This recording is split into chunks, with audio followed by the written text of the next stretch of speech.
नई नई नई ये बातें, नई है जानकारी, आ गई अब हमारी सीनियर्स की बारी।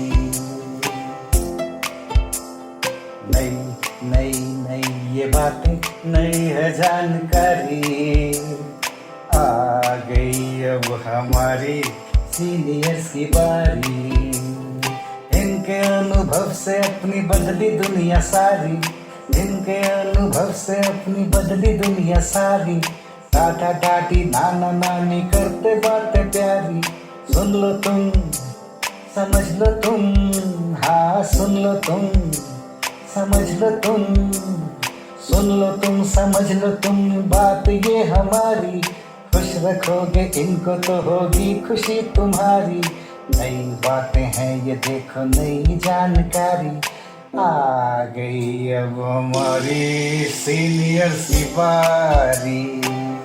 किस्से कहानियां, सेहत और विज्ञान की बातें, रेडियो कार्यक्रम अनुभव में सीनियर्स की बात, सीनियर्स के साथ। विज्ञान प्रसार विज्ञान और प्रौद्योगिकी विभाग भारत सरकार एवं अलगप्पा विश्वविद्यालय कराईकुडू तमिलनाडु के संयुक्त तत्वावधान में प्रस्तुत करता है वरिष्ठ नागरिकों के लिए ऑडियो श्रृंखला अनुभव, जिसकी रूपरेखा बनाई है डॉक्टर आर श्रीधर ने। इस श्रृंखला के अंतर्गत ये कार्यक्रम आप सुन रहे हैं IIMC के सामुदायिक रेडियो अपना रेडियो 96.9 FM पर। ये कार्यक्रम हमारे mentor professor doctor Sangeeta Pranvendra के मार्गदर्शन में प्रस्तुत किया गया है। हमारे आज के कार्यक्रम का विषय है अपना कितना ख्याल रखते हैं आप। साक्षात्कारकर्ता कविता शर्मा, निर्माता अपना रेडियो 96.9 FM। सहयोगी वरिष्ठ नागरिक हैं सुनील कुमार, पूर्णिमा वत्स और विश्वजीत सिंह। खुशी एक ऐसा एहसास है जिसकी हर किसी को तलाश है। गम एक ऐसा अनुभव है जो सबके पास है, मगर जिंदगी तो वही जीता है जिसको खुद पर विश्वास है। अपना रेडियो 96.9 FM में आप सभी का स्वागत है। आप सुन रहे हैं कार्यक्रम अनुभव। मैं हूं कविता शर्मा और आज अपने कुछ अनुभव शेयर करने के लिए मेरे साथ स्टूडियो में मौजूद है मेरे कुछ मेहमान, मेरे कुछ वरिष्ठ नागरिक। सबसे पहले एक एक करके उनका हम इंट्रोडक्शन लेंगे। सर अपना नाम बताइए। मैं विश्वजीत सिंह और मेरी उम्र 62 साल है और हम अच्छे से अपनी लाइफ एंजॉय कर रहे हैं। मैं पूर्णिमा वत्स, मेरी उम्र 58 साल है। मेरा नाम सुनील है, मेरी उम्र है 59 ईयर्स। तो आप सभी का मेरे कार्यक्रम में बहुत बहुत स्वागत है। धन्यवाद। तो आज का जो हमारा विषय है वो यही है कि आप अपना कितना ख्याल रखते हैं और कैसे रखते हैं। और हम सब की जो जिंदगी होती है, चाहे हम उम्र के किसी भी पड़ाव में हैं, अपना ख्याल तो हम सबको ही रखना चाहिए, क्योंकि अगर हम खुद का ख्याल नहीं रखेंगे तो फिर कौन रखेगा। सबसे पहले बात करेंगे विश्वजीत जी से और उनसे पूछेंगे, आपने अपनी उम्र बताई है 62 साल, लेकिन वो एज कहीं दिखती नहीं है, कैसे रखते हैं अपना ख्याल? देखिए, उसके लिए ना कोई ऐसा नहीं है कि दिखना या वो होना चाहिए। बस आपको अपने ख्याल रखने के अंदर एक जुनून होना चाहिए। मैं सुबह उठता हूँ तकरीबन 5 बजे। 5 बजे उठ के बस थोड़ा सा मतलब 1 लीटर करीब पानी पीता हूँ गर्म, और उसके बाद फ्रेश होता हूँ और फटाफट बस सीधा पार्क निकल जाता हूँ जी। और पार्क में जाके तकरीबन मैं लगाता हूँ 1.5 से 2 घंटे। इतना बहुत है। उसके बाद तो फिर थक जाते हैं, आके नहाए धोए, उसके बाद। कितने बजे उठते हैं सर? मैं सुबह 5 बजे उठ जाता हूँ। 5 बजे उठ जाते हैं। हाँ। पूर्णिमा जी के पास जाएंगे। बहुत ग्लोइंग सी इनकी स्किन है और ये लग भी नहीं रही है कि 58 इयर्स की होंगी। मैम आप बताइए, आप कैसे अपना ख्याल रखती हैं? ऐसा है, मैं सुबह 4:45-5 बजे के बीच में उठ जाती हूँ। सुबह सात्विक वेला होती है, सात्विक वेला में उठ के सुबह पूजा का नहा धो के सबसे पहले पूजा करती हूँ। उसके बाद फिर अपने रूटीन के काम करके थोड़ा सा एक्सरसाइज डेली की वो करके, उसके बाद फिर क्योंकि वर्किंग हो तो मुझे खाना वगैरह बनाना पड़ता है। और सबसे ज़्यादा ख्याल मेरे को ये रहता है कि मैं अपनी दवाई, बीपी है मुझे जी, वो मैं समय पे लूँ। कोई मुझे ये नहीं कहता कि तुमने दवाई खाई है या नहीं खाई जी, वो मुझे अपने आप ख्याल रखना है, क्योंकि यदि मैं स्वस्थ नहीं हूँ तो मेरा परिवार भी स्वस्थ नहीं। जी बिल्कुल सही बात आपने बोली है कि वो जो दवाई खाने का जो टाइम है या फिर अपनी चीजों को करने का वो जो तरीका है वो हमें खुद को ही याद रखना बहुत जरूरी है। सुनील जी, सेम प्रश्न मेरा आपसे है कि अपने आप का ख्याल कैसे रखते हैं आप? सबसे पहले तो वही पूछूंगी। मैं सुबह तकरीबन 5 से 5:30 बजे मैं भी उठ जाता हूँ। उठने के बाद मेरा जो सबसे पहले प्रायोरिटी होती है वो मेरा जॉग करने के लिए जाना है, घूमना है, फिरना है, समय से अपने घर पे आना, नहाना धोना है।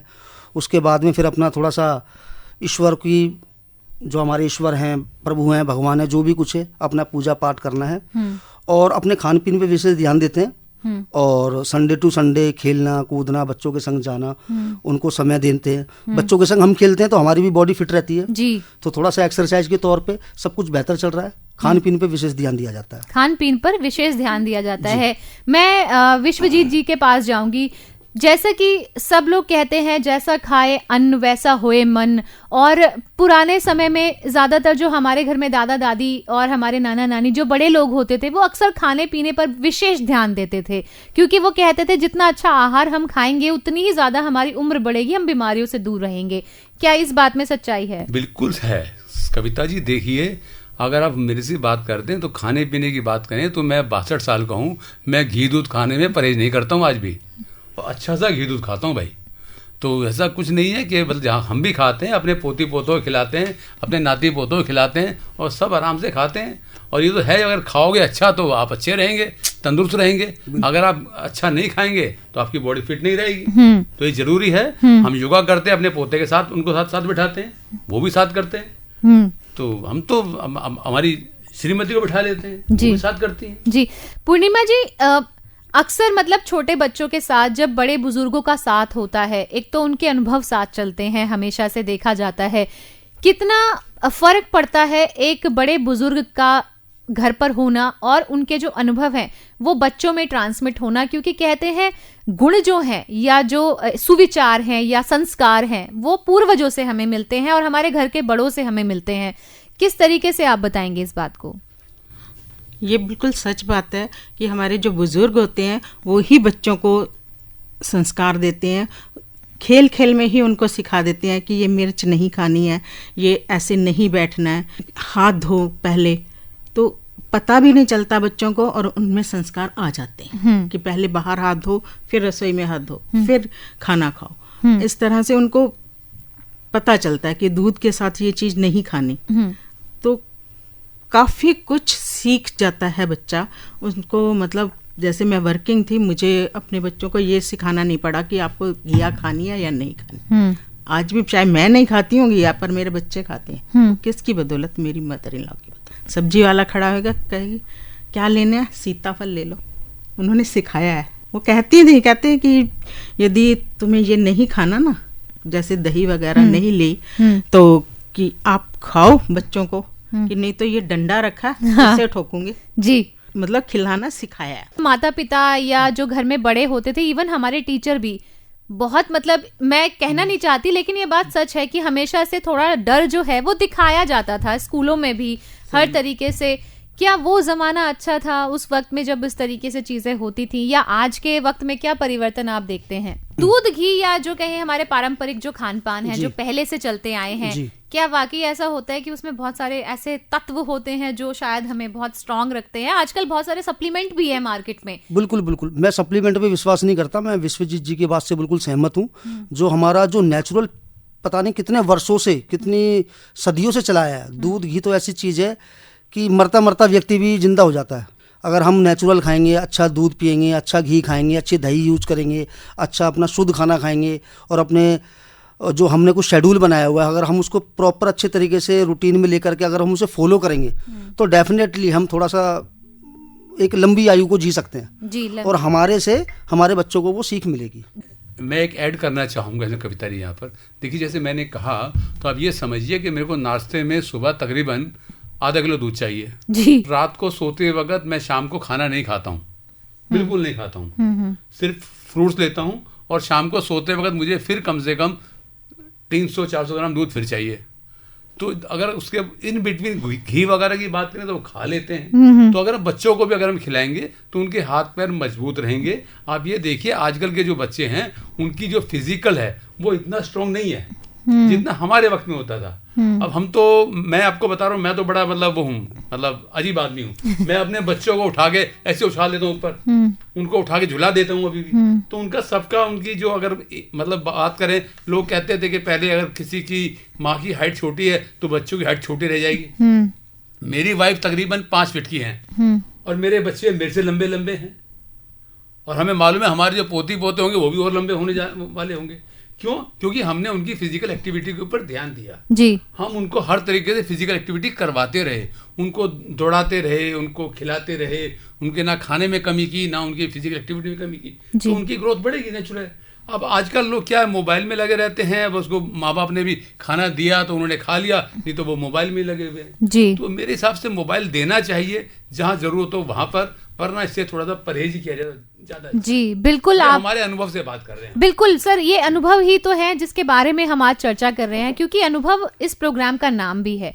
तो आप सभी वरिष्ठ नागरिकों के अनुभव जो है वो हर घर में पहुंचे, जो ये विचार है, क्योंकि इन सभी को फायदा होने वाला है। फिजिकल एक्टिविटीज पे पूर्णिमा जी, विश्वजीत जी ने बात कही और इन्होंने बोला कि घर में जो बच्चे हैं हम उनको फिजिकल जो एक्टिविटी है वो करवाते हैं, साथ साथ हम खुद भी फिट रहते हैं। मैं आपसे जानना चाहूंगी कि जो बात इन्होंने बोली वो किस हद तक सही है, और खुद फिट है तो हम सबके बारे में सोच सकते हैं, अगर हम खुद ही फिट नहीं है तो हम किसके बारे में सोचेंगे? इन्होंने बिल्कुल सही कहा है, क्योंकि हम खुद फिट हैं तो हम अपने बच्चों को भी फिट रखेंगे, उनको सिखा सकते हैं कि ऐसे दौड़ लगाओ, ऐसे एक्सरसाइज करो। यदि हम ही फिट नहीं होंगे तो फिर हम कैसे करके दिखा सकते हैं? जी सुनील जी, पहले ऐसा होता था कि इतनी सारी सुविधाएं शायद जो हमारे बड़े बुजुर्ग थे, हम तो खैर बहुत, क्या कहूँ, ब्लेस्ड बोलूं या अनलक्की बोलूं कि हम ऐसे एरा में पैदा हुए हैं जहां हमारे पास हर चीज की सुविधा है, हमें कुछ करना नहीं पड़ेगा। लेकिन मुझे लगता है उतने ही अनलक्की भी हैं, क्योंकि उस खान पान से हम दूर हैं जो शायद हमारे बड़े बुजुर्ग खाते थे, या उन तमाम फैसिलिटीज से हम दूर हैं जो कि गांव-गांव में हर जगह हमें मिलती थी। पहले के लोग पैदल चलने में बहुत बिलीव करते थे और पैदल चलते थे, शायद इसी वजह से तंदुरुस्त रहते थे। कितनी जरूरी होती है वो तमाम चीजें हेल्दी रहने के लिए, जो कि आपकी हेल्थ में भी मुझे दिख रही है। उसका सबसे बड़ा तो मैं आपको यही कहना चाहूँगा मैम, जैसे आपने बताया कि पैदल चलना बहुत अच्छी चीज़ होती है। अगर कोई बंदा किलोमीटर, 1 किलोमीटर, 1.5 किलोमीटर, 2 किलोमीटर अगर वो सुबह में या शाम में अगर वो पैदल चलते हैं तो उनकी सेहत में बहुत फ़ायदेमंद होता है। फिर जिस चीज़ को ना हम फॉलो करते हैं ना, तो उसी चीज़ को ना हमारे बच्चे फैमिली में देखते हैं कि हमारे डैडी ऐसे कर रहे हैं, हमारे दादाजी ऐसे कर रहे हैं, तो वो ऐसे करें। जब मैं थोड़ी सी उम्र मेरी काफ़ी कम थी तो मैं क्रिकेट खेलता था। मेरा बेटा मेरे साथ जाता था कि पापा क्रिकेट खेलते हो? हाँ बेटा क्रिकेट खेलता हूँ। मेरा बच्चे ने मेरे साथ जाके 6 साल 7 साल की उम्र से क्रिकेट खेलना शुरू करा और आज वो अच्छे तरीके से क्रिकेट खेलता है। मैंने क्रिकेट खेलना छोड़ दिया क्योंकि मैंने संन्यास ले लिया। अब वो क्रिकेट खेल रहा है। तो आप क्या क्रिकेट के प्लेयर रहे हैं? बिल्कुल रहे हैं। अच्छा। लोकल क्रिकेट खेला है, क्लब से खेला है, और अभी भी कभी मौका मिलता तो खेल तो सकते नहीं, मगर एम्पायर तो बनते हैं। बिल्कुल। मगर मैं ये देखता हूँ कि जो बच्चे मेरे को देखते थे ना पहले, वो बच्चे अब वहाँ पर 20-22 साल 25 साल की उम्र में आके वो खेलते हैं और वो हमारे को अपने प्रेरणा मानते हैं। जी। अगर हमने ऐसा ना किया होता तो शायद वो बच्चे हमें नहीं देखते। तो मतलब मैं ये कह सकती हूँ कि खेल कूद में रहना आपकी हेल्थ का एक बहुत बड़ा मंत्र है। बिल्कुल हकीकत बात है, इसमें कोई दो राय नहीं है। पहले आज से 20 साल पहले बच्चे क्या करते थे? गुल्ली डंडा खेलते थे, एक खाते थे, 2 मारते थे, फिर घर पे आते थे, फिर घर पे 4 पड़ते थे, तो बच्चे ज्यादा मजबूत रहते थे। जी जी। विश्वजीत जी को बहुत इस बात पे मुझे लग रहा है हंसी आ रही है। इस हंसी के पीछे क्या कारण है? ये बिल्कुल मैं इनके सुनील जी से बिल्कुल एग्री करूंगा बिल्कुल इसमें, क्योंकि इन्होंने बिल्कुल ठीक कहा है।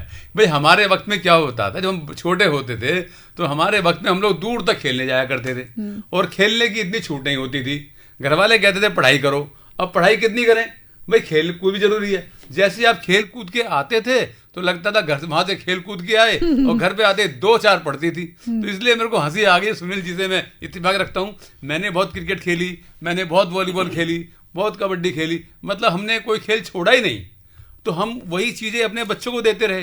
अब आज मेरा पोता है 5 साल का है, हम उसके साथ खेलते हैं। वो मेरे पास आता, दादू चलो फुटबॉल खेलो, चल भाई फुटबॉल खेलते हैं। तो हम खेलते हैं भाई, तो बच्चों को खिलाते हैं, हम भी खेलते हैं और इसलिए फिट रहते हैं। फिट है तभी तो खेल पाते हैं। सीधी बात है जी। मैं कहता फिट है इसलिए खेल पाते हैं ना। और अभी तो हम तो अगर भगवान ठीक रखे तो अभी तो हम 7, 8, 10 साल तक और खेल सकते हैं। जी। सबसे बड़ी बात उसमें सोचने वाली ये है कि जब हम अपने बच्चों के संग, नाती पोतों के संग अगर हम फुटबॉल खेलना चाहते हैं ना, पोते को हमें नहीं सिखाना पड़ता कि दादू ऐसे खेलो, क्योंकि दादू को तो ऑलरेडी पता है जी कि खेलना कैसे जी। है, लात कब मारनी है, जी।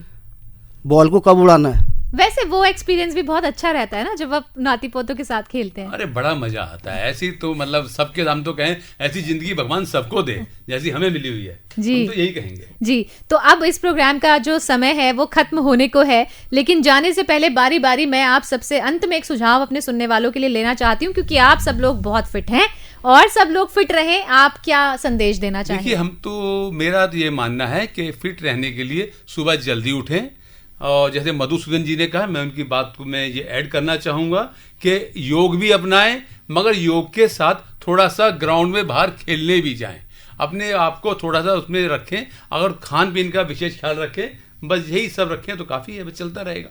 पूर्णिमा जी, आप क्या कहेंगी कि अपना ख्याल कितना ज़रूरी है, और आपने जो आज तक अपना ख्याल रखा है जिसकी वजह से आप अब तक फिट हैं, तो ऐसे ही क्या संदेश आप हमारे सुनने वालों को देंगी?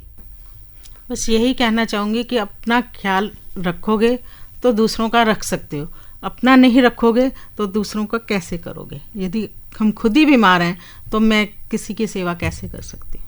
जी। इसलिए अपना ख्याल पहले रखना है, तभी तुम दूसरों का ख्याल रख पाओगे। सुबह जल्दी उठें और हो सके तो थोड़ा भगवान की तरफ ध्यान होना चाहिए, और थोड़ा ज़्यादा नहीं तो थोड़े सैर कर लें, टाइम नहीं होता, और हल्की फुल्की एक्सरसाइज जो हम अपना आराम से कर सकें वो शामिल करनी चाहिए हमें अपने जी। मैं तो सिर्फ इतना ही कहना चाहूँगा, सुबह जल्दी से उठें, जल्दी उठने के बाद अपना आप जाइए, घूमें फिरें, एक्सरसाइज करें, योग करें। थोड़ा सा और समय लगता है तो उसमें आप अपना कुछ भी प्ले कर सकते हैं, क्रिकेट खेलें, फुटबॉल खेलें, रनिंग करें, वॉलीबॉल खेलें, कुछ भी करें। खेल कूद ज़रूरी है, योग ज़रूरी है, और खान पीन का विषय तो कुछ ऐसा है जो आपका दिल करे वो खाएं जी। जो आपका दिल करे वो खाएं।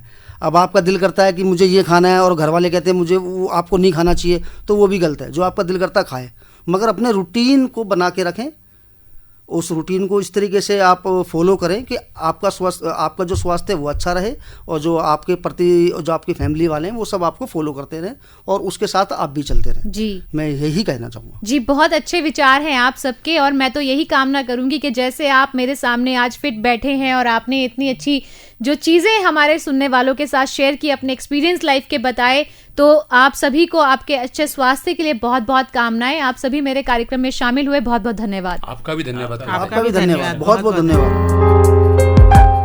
तो दोस्तों, सुंदर तन है, सुंदर मन है, सुंदर है काया, थोड़ा करें ईश्वर का ध्यान, क्योंकि हम में है एक संसार समाया। इन्हीं शब्दों के साथ कि आप सब लोग फिट रहिए, अपना ध्यान रखिए, बीमारियों से दूर रहिए। कविता शर्मा को इस कार्यक्रम में दीजिए अनुमति। सुनते रहिए अपना रेडियो 96.9 FM। नमस्कार। अभी आप विज्ञान प्रसार, विज्ञान और प्रौद्योगिकी विभाग, भारत सरकार एवं अलगप्पा विश्वविद्यालय कराईकुड़ू, तमिलनाडु के संयुक्त तत्वावधान में प्रस्तुत की गई वरिष्ठ नागरिकों के लिए ऑडियो श्रृंखला अनुभव सुन रहे थे, जिसकी रूपरेखा बनाई है डॉक्टर आर श्रीधर ने। इस श्रृंखला में ये कार्यक्रम आपने सुना अपना रेडियो 96.9 FM सामुदायिक रेडियो पर। ये कार्यक्रम हमारे mentor professor doctor Sangeeta Pranvendra के मार्गदर्शन में प्रस्तुत किया गया।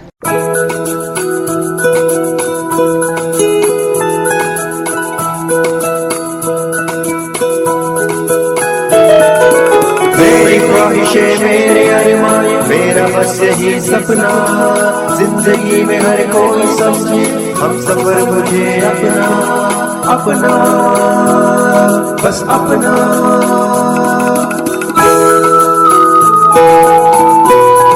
अपना रेडियो 96.9 FM। अपना बस अपना।